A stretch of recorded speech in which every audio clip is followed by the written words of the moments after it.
Le lancement de la saison 2024 du Grand Théâtre National Doudou Ndiaye Coumba Rose de Dakar a eu lieu le vendredi 12 janvier 2024 à la salle de conférence du Grand Théâtre sous la houlette du directeur général de la dite structure, en l'occurrence M. Assoumane Sané, absent de la cérémonie du lancement de la saison 2024 pour les raisons du FESNAC organisé cette année à Fatick par M. Alioune Sow, ministre de la Culture et du Patrimoine classé.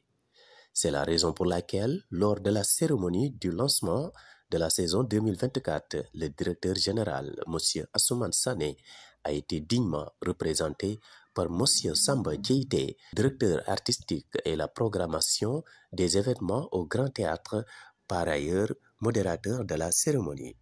Après le mot de bienvenue, M. Diété revient sur les grands axes pour le programme qui concerne la saison 2024. De la culture, dont nous, on dépend en tant que direction de la culture, aujourd'hui à valider tout ce que nous sommes en train de faire. Donc, le premier accompagnement de l'État du Sénégal démarre à partir de là. Si aujourd'hui l'autorité entend dire que nous ne sommes pas accompagnés, etc., et qu'aujourd'hui qu'on ferme le Grand Théâtre, tout ce que nous sommes en train de faire là ne va pas dire. Je pense que nous sommes dans une démarche collégiale. Il est clair, il est important qu'il y a des doléances qui sont sur la table. Nous aimerions que nos autorités, comme vous le dites, comme chacun de vous l'a si bien prononcé, qu'on soit encore mieux accompagnés, parce qu'on est accompagné et on veut être mieux accompagné. C'est possible. C'est possible parce que nous sommes, en tout cas au niveau de la direction artistique, au niveau du Grand Théâtre de Dakar, j'ai dit, de par la vision du directeur général, M. Assoumane Sané, nous avons une démarche collégiale, inclusive, qui fait qu'aujourd'hui, on met sur la table une initiative et on demande aux différents acteurs de venir s'impliquer et de venir donner leur point de vue dans l'animation, dans la mise en œuvre des activités que nous menons au niveau du Grand Théâtre de Dakar. Après ces propos, des invités comme M. Ousmane Noël Cissé, acteur culturel, Mme Oumi Sen, cinéaste, l'artiste comédien Tan Bombe, le chanteur Mour, M. Abdou Fall, M. Lamine Diop, manager de Bahaw Family, et Mayanya, chargé de la communication de l'Association des artistes du Sénégal, UDAC, ont tous pris la parole pour intervenir sur le programme de la saison 2024 étalé par l'équipe du Grand Théâtre Doudou Ndiaye Coumba Rose de Dakar. Le premier, c'est le centre culturel russe, et par ce biais, nous essayons de rapprocher la culture russe, la connaissance russe, l'économie, la pédagogie russe ici au Sénégal, mais aussi d'amener en Russie ce qui fait du Sénégal sa teranga, sa beauté, sa culture, son information, etc. Et ce pont qui n'existait qu'un petit filon avant, nous essayons chaque année de l'agrandir et de le développer. Le deuxième chapeau, c'est notre relation étroite avec le ballet académique du Grand Théâtre ici présent. Nous sommes attachés à eux pour plusieurs raisons, notamment du fait que la danse classique, quand on parle toujours du Bolchoï, on parle toujours du ballet classique russe, et c'est très important, c'est un élément pivotant de tout l'art classique dans le monde. Et ici au Sénégal, nous devons dire que notre Grand Théâtre est un théâtre vraiment qui essaye de promouvoir toutes les différentes formes d'art qui existent dans le monde. Et nous pouvons nous glorifier d'être le seul grand théâtre, le seul théâtre en Afrique de l'Ouest et en Afrique où nous avons un ballet de danse classique. C'est une danse qui est peu connue, mal connue, et je crois que le Grand Théâtre essaye de non seulement l'intégrer dans la culture et dans l'apprentissage de la danse au Sénégal, mais aussi d'ouvrir l'étranger, d'ouvrir les autres pays qui font la danse classique ici. Et notre contribution dans ce cadre-là, c'est de pouvoir organiser des manifestations dans lesquelles on intègre des danses classiques, dans lesquelles on parle et on explique au Sénégal, aux amateurs de danse, ce qui se passe et ce qu'il y a. Comme toutes les salles yu dem saa yu demee rek bu ñu ñëwee ne leen dañ fi bëgg indi asiko dañuy fayee bu billet yi dañ naan ñu yéen asiko ci stade la maanaam ñun toujours dañuy accompagner kenn du ñu accompagner maanaam kenn du dagg billet uniquement pour ñëw seetaan si lañ décidé nag ñoo Grand Théâtre wax ak Samba kàddu gox expliqué ko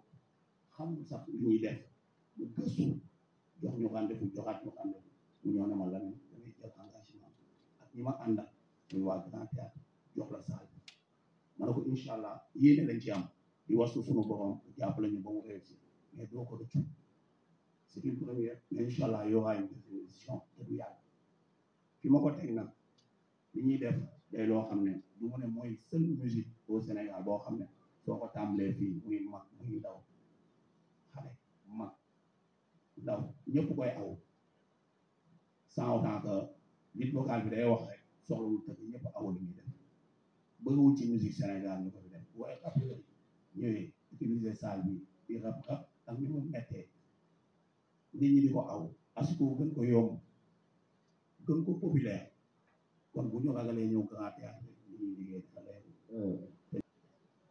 asalaamaaleykum maa ngi nuyu ñëpp di siyaar ñëpp di jël nuyoo bi teg ko ci suñu loxo doyen monsieur Cissé ñu ngi lay siyaar bu baax a baax a baax di nuyu Samba Diaité ak Abou l'artiste ak le manager Asiko family ak suñu jigéen bi ñu ngi leen di nuyu bu baax di leen siyaar di am mbégte loolu nag teew fii tey ci conférence de presse bi ànd ceeg waa Grand Théâtre ma représenté association bi ñuy wax UDAC muy Union pour le développement des artistes comédiens sa waay ma may la nga pare wala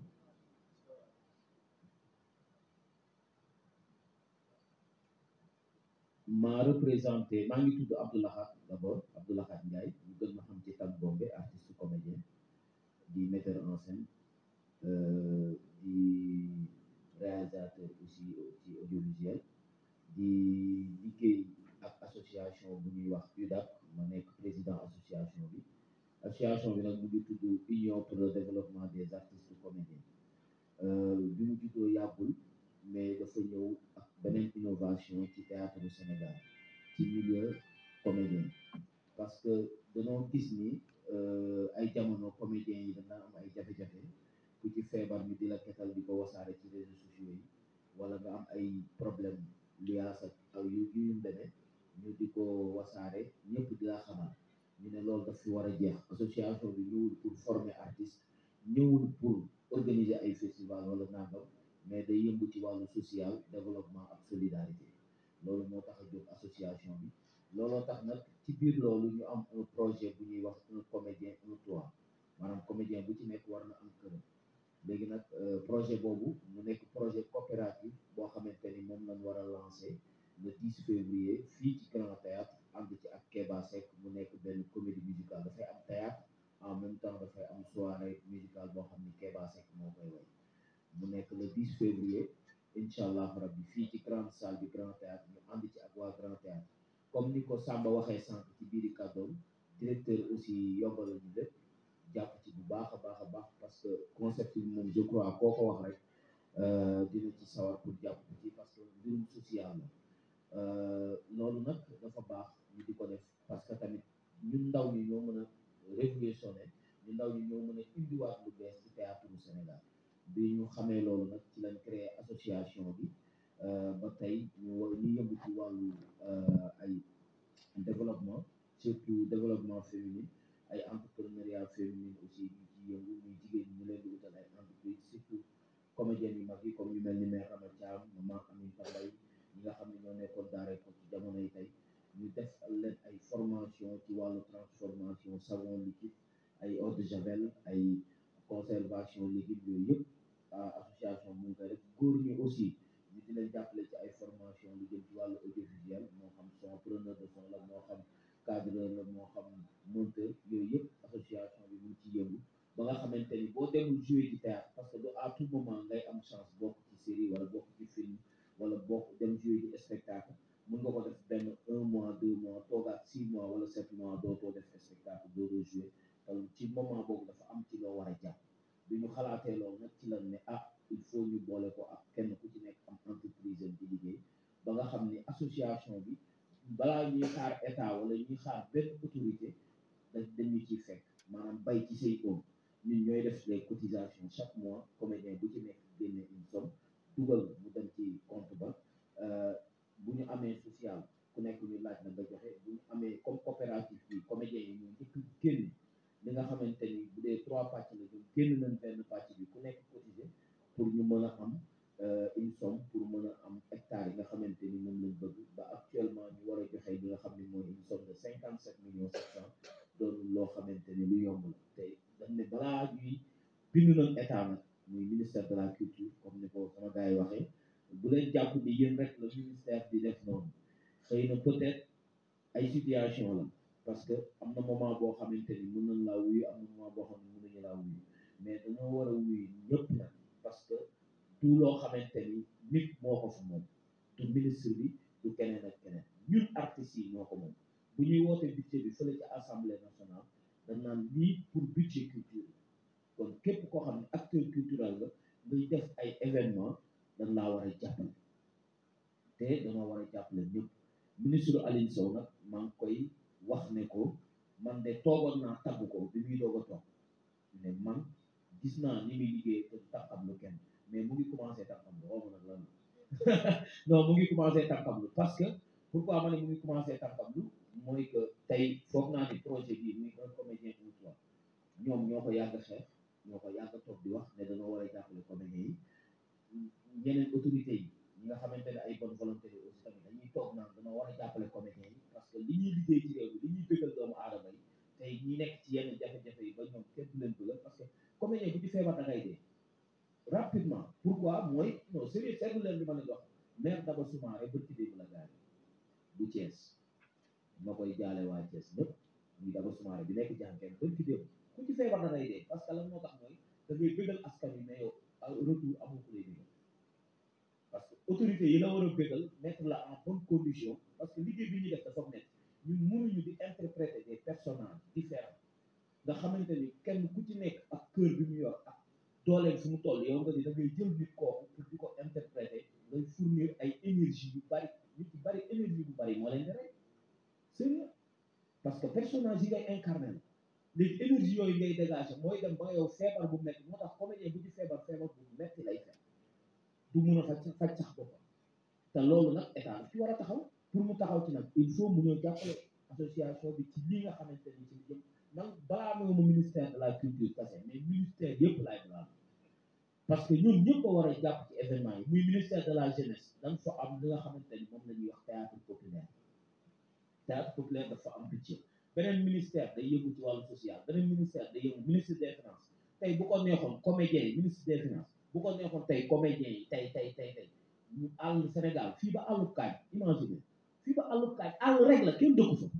bu ko neexoon mu ne fii nan ko jox comédien yi ñu def ko cité moo gën ñuy dajale seen ñaar dërëm ak ñetti dërëm pour cotiser pour jënd ay terrain pour ut banque bu leen ko tabaxal nan waxante dëgg mais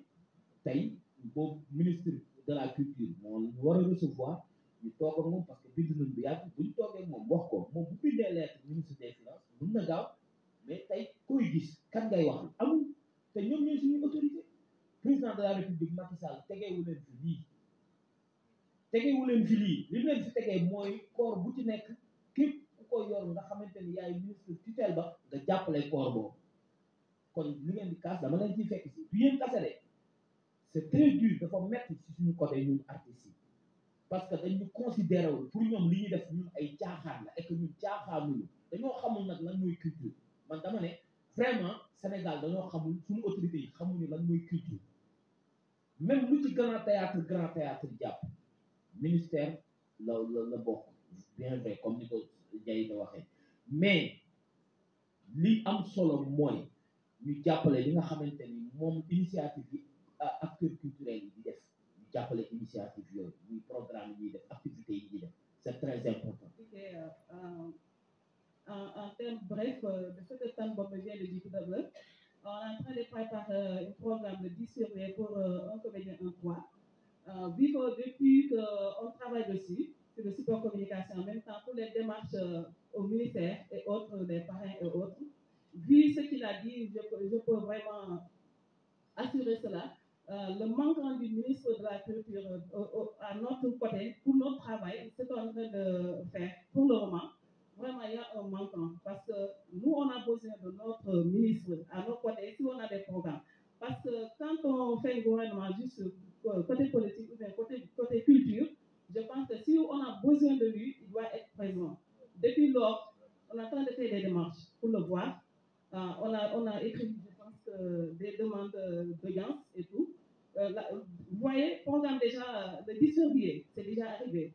Ça ne reste pas beaucoup. Donc, on est en train de faire la presse pour pouvoir réussir l'événement. Parce que Grand Théâtre, ce n'est pas un petit endroit. On doit le remplir. Pour notre maigre moyen, tu vois, on a fait des demandes, des soutiens et tout. Bon, c'est normal, on doit le faire. On a fait des invités et tout. Et puis comment dirais-je, des parrainages et tout. Bon, on est obligé de le faire quand même. Mais on a besoin du ministre de la Culture à nos côtés pour nous soutenir au moins, pour nous accompagner. C'est très important. Voilà. Surtout dans le concept un comédien, un toit. Parce que de nos jours, comme moi, je suis artiste comédien, si je tombe malade, je n'ai pas les moyens. Je suis obligée, on va faire des quêtes pour me soigner, ou bien soit que j'écris, je demande à mes amis artistes, comme ce que fait UDAC. On fait une cotisation s'il y a un décès, on fait des cotisations s'il y a quelqu'un qui est malade, comme le cas de Maodo Pen. C'est comme ça. On a obligé d'écrire le SODAV, celui qui nous a soutenus, pour prendre ses soins de 800 000 et quelques. C'est UDAC qui a payé ses ordonnances et tout. On n'a pas de moyens, mais on se débrouille avec notre maigre moyen pour pouvoir soutenir nos amis artistes. Nous, le combat de UDAC dans ce projet, c'est que les artistes ne demandent pas, ne tendent pas la main. Parce qu'il y a beaucoup d'artistes sur ma voix qui rentrent dans des bureaux, qui demandent d'aide, qui allez voir tonton Noël ou bien autre dans son bureau. Vraiment, c'est quand si ça ne marche pas, quand il tombe à faire yoï. Franchement aussi, IDAC est là pour éviter cela, pour enlever cela, parce qu'on a un métier noble. On parle, on est des porteurs de voix. Les gens nous écoutent, les gens nous voient. Tu vois, si on parle, les gens nous écoutent. Donc, pourquoi pas, on ne doit pas être à l'aise. Les artistes ne sont pas à l'aise. On a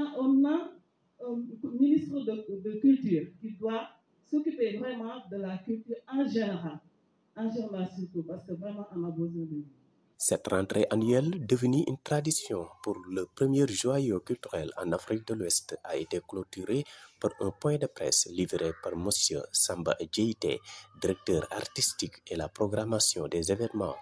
du Grand Théâtre Doudou Ndiaye Coumba Rose de Dakar. Du Grand Théâtre de Dakar. Aujourd'hui, nous sommes réunis au niveau du Grand Théâtre de Dakar pour marquer un départ important pour nous. Il s'agit tout simplement de présenter la programmation du trimestre 1 du Grand Théâtre de Dakar à travers ces activités que nous menons en janvier, février, mars.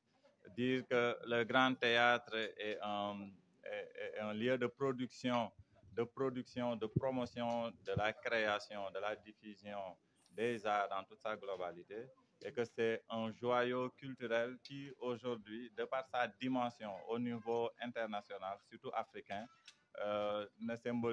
se présente qu'à deux niveaux, au niveau du Sénégal et au niveau du Maroc. Aujourd'hui, nous sommes très heureux de présenter au grand public sénégalais tout le travail que nous avons mené au niveau du Grand Théâtre de Dakar, et avec une dynamique collégiale instruite par la direction générale à travers le directeur général M. Ansoumana Sané. On a eu une démarche inclusive qui nous a mené aujourd'hui par la réalisation d'un programme qui a été concocté avec les acteurs, pour les acteurs et pour le grand public sénégalais. Donc, parmi les activités au mois de janvier, nous avons ce samedi 13 janvier une activité qu'on va faire avec la communauté Maure et qu'on vous invite à venir découvrir. Il y a toute la diversité culturelle autour de la communauté Maure que nous souhaiterons présenter au niveau du Grand Théâtre ce samedi 13. Ensuite, le samedi 26, nous allons faire le pont entre le milieu sportif et le milieu culturel à travers une discipline assez spécifique qui est l'ASICO. Donc, il y aura une prestation scénique avec ASICO Family et qui va se tenir au niveau de la grande salle, Inch'Allah, le samedi 26. Alors, pour le mois de février, nous souhaiterons démarrer avec les tout-petits, parce que dans notre programmation, nous avons une démarche inclusive qui prend en compte la touche jeune, qui aujourd'hui, à travers des activités relatives au conte, à la danse, à la musique, etc.,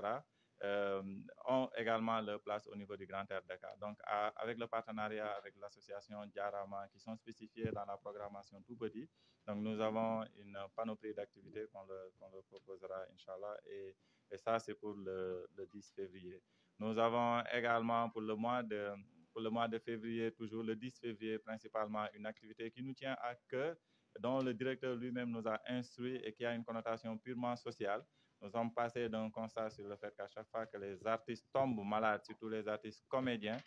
c'est très compliqué. On a tendance à faire des quêtes, etc. Et par le concours de l'association UDAC, donc nous allons mener le 10 février une activité qui tournera autour de la comédie et de la musique à travers une prestation qu'on fera au niveau du Grand Théâtre de Dakar. Et ça, c'est prévu le 10 février avec l'artiste Keba Seck. Et le 26, toujours pour le mois de février, nous avons un masterclass que nous allons démarrer, Inch'Allah, avec l'association Bakalama, où il s'agira de faire du renforcement de capacités avec les danseurs du Sénégal et du monde entier pour permettre à ce que l'élite de demain, qu'on puisse avoir un produit vraiment qui sera compétitif.